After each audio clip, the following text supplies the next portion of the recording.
I'm chanting the Maha Mantra. Oh, Maha Mantra, very nice. But it is Radha Krishna. It's Radha Madhav Yuga Mantra. Yuga means one. Union. Yoga. Madhurya Bhav. So first we put our petition at the lotus feet of Radharani. Hare. Oh, Hare. Oh, my mother. Oh, Radharani. Whatever. Somehow fixed on Radharani. Then she carries you where? To Krishna. Hare, then Krishna. But if you have no relationship with Hare, you'll never have a relationship with Krishna. So therefore, the first point is become a servant of the servant of the servant of the lotus feet of Radharani. And this is the teaching of Gaudiya Sampradaya, Radhadasyam. Begins with the first day that when you come in the temple as a bhakta. You chant Hare Krishna. Oh, why do we chant Hare first? Because that's the beginning. That is everything ultimately. So this is some of the glories of Srimati Radharani's name. Sarva Lakshmi, she's the original source. She's the Adi Lakshmi or the Adi Shri, the original source of all the goddesses of fortune. They're all expanded from Radharani, from the gopis.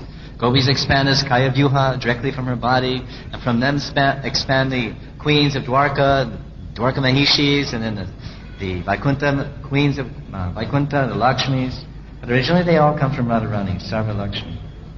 Or Sarva Lakshmi means, Sarva means all, and Lakshmi means fortune, opulences, bhaga. He says that she fully represents the 6 opulences of Krishna. Why does Krishna have beauty? Because of the presence of Radharani. He brings out her beauty.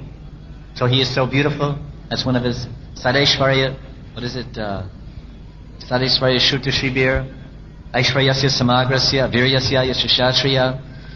Krishna has 6 opulences. But why does he have 6 opulences? Or 6 powerful attracting forces? Because of the presence of Radharani. Without Radharani, Krishna becomes ugly. He has no beauty.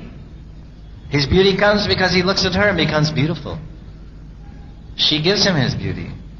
And then his wealth. What is his wealth? What is real wealth? Ramananda Roy, when Chaitanya Mahaprabhu asked him, he said, who is a wealthy man? Who is a Dani? Who is a Danpati? Who is a Crorepati? Birla? Tata? Ramananda Roy said, one who has Radha Krishna Prema. He is the wealthy man. One who has pure love for Radha and Krishna. So Krishna is the wealthiest man.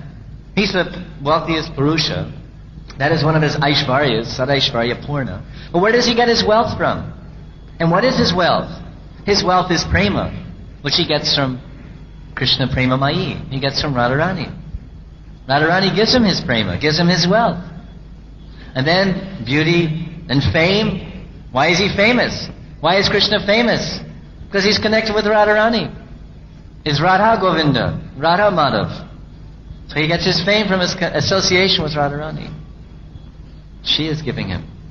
So therefore she's Sarva Lakshmi. She's the source of all the opulences. She represents the 6 opulences. Sarva Kanti indicates that all beauty and luster rest in her body. Kanti. And all the Lakshmis derive their beauty from her. Kanti may also mean that she fulfills all the desires of Krishna, Sarva Kanti.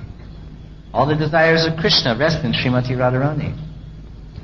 So therefore, because Radharani or Radhika fulfills all the desires of Krishna, she's known as Sarva Kanti. Krishna enchants the world, but Radharani enchants him. Therefore, she is the supreme goddess of all.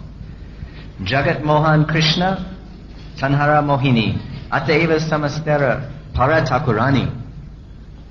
Radharani is a Thakurani. Radharani Thakurani. Krishna is a Thakur, but he's a Thakurani. We see in this one pastime that Krishna becomes the Chokidar, he becomes the protector, carries a shield and a sword to protect Radharani, he becomes her servant of the queen. And then Radha Gokulananda, different temples in Vrindavan, they celebrate this pastime by dressing the deities like that. You can read something about the beauty of Radharani, her beautiful form. Prabhupada makes one quote. He says that, this is from one lecture, he says if one is attracted by the beauty of Srimati Radharani, then he's no longer attracted by the beauty of this material world. He says Radha and Krishna are so beautiful that if one can be attracted by their beauty, he says Radha and Krishna, and then he says, if one can be attracted by the beauty of Srimati Radharani, then he can give up all his attraction to the material energy. And then he cites the example from Mukundamala Stotra, Jamunacharya. When one is attracted by the transcendental beauty of Radha and Krishna, he is no longer attracted by feminine beauty or masculine beauty. That is the special significance of Radha and Krishna worship. That is testified to by Yamunacharya, who said, "Since I have become attracted by the beauty of Radha and Krishna, when there is attraction for woman or the memory of sex life with woman, I at once spit on the thought and turn my face in disgust." That's his quote. It's in Mukundamala Stotra.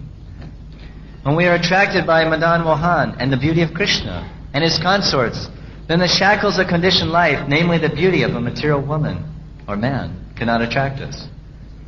So the beauty of Radharani is described in various shastras, but specifically in the Radha Krishna Ganidesh Deepika,